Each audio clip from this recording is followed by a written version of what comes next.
Hey guys, welcome to part 5 of our series Radical Prayer. Today I want to answer the question, why pray if God already knows everything that's going to happen? Here's the deal. I used to think if God is all powerful, all knowing, and I just need to pray, God, your will be done, really. Jesus prayed, right when he was in the garden, he prayed, not my will, but your will be done. He also taught the disciples to pray, your kingdom come, your will be done. If that's the deal, if it really looked like to me, it's nothing more than that, then why do I need to spend more than 2 minutes in prayer? Why do I need to spend more than 2 seconds in prayer? Why don't I just say every morning, God, your will be done, not mine. And you're all powerful and in control. So I'm just going to go about my day and, you go ahead and do whatever you're going to do, because it's not like I'm even going to influence it anyway. And on top of that, it's not like I even know what's best. How do I know what I'm asking for is the best thing? It's probably not the best thing, because you're God. You're really smart. You're in control. You're the best. So why don't I just say, God, whatever you got, you go with it, And why not just spend 2 seconds in prayer?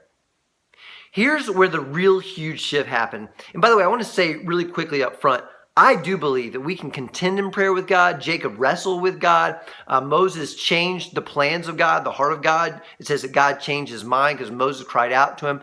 Same thing with Abraham. He was able to negotiate with God. So I believe that absolutely we should make requests of God, and God can act on those requests. But I want to say the big shift for me happened when I realized, you know what? Prayer is about communication. It's about relationship. And I am really much more interested in knowing God's heart and mind than I am in sharing my heart and mind with God. Now, naturally, I think most of us would rather be talking to God. Just think about when you're in a relationship. Would you rather be talking all the time or listening? Now, some people are natural listeners, but a lot of us, like me right here, we're talkers. And we're like, man, I just want to pour out my heart, pour out my feelings, pour out everything that's going on, in my head, all the things that I'm struggling with, etc., right?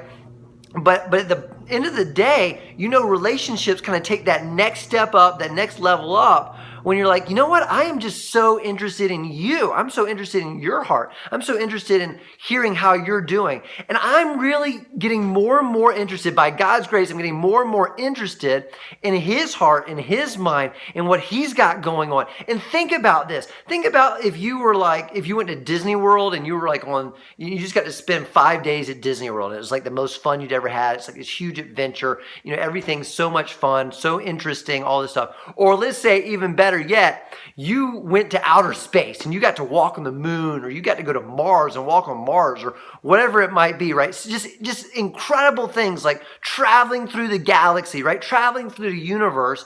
To me, that's what stepping into God's mind, stepping into God's heart is like. It's like this incredible adventure, this incredible experience, something you could never experience, here on earth on your own. If God is real and he allows us to have this glimpse into, this experience into, this connection with his heart and his mind, that's amazing. There is not going to be any other experience like that. And there's not going to be any other place where we can get revelation, insight, wisdom, understanding, knowledge that would equal or come close to equaling anything close to what we can get from him. And certainly there's no place we can go for greater love, for the love that we can find in him, right? The assurance, kind of just the satisfaction, the filling up, right, of everything that we're looking for in life.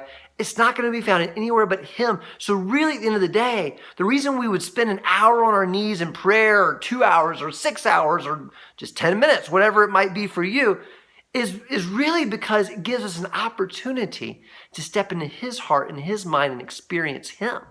That's the greatest part of it all. All right. Thank you guys. Bye.